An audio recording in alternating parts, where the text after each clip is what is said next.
Hello mga friends! Welcome po sa kusina ni Bibay. So ngayon pong araw na ito tayo ay gagawa ng kakaibang kaldereta.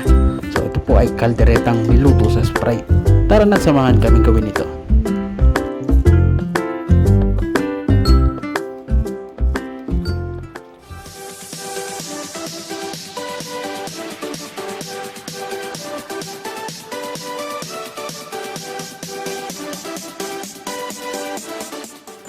At para po sa complete ingredients, pakicheck lang po ating description box. Siyempre sa ingredients, may Sprite doon. Dahil kung walang Sprite, hindi ito kaldereta sa Sprite. Corny mo, Bibay.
Ngayon po ay pwede na nating ilagay yung gulay na niluto natin kanina.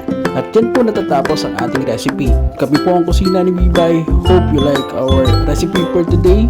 Then don't forget to like, subscribe, and share. And as always, enjoy cooking. See you on our next video.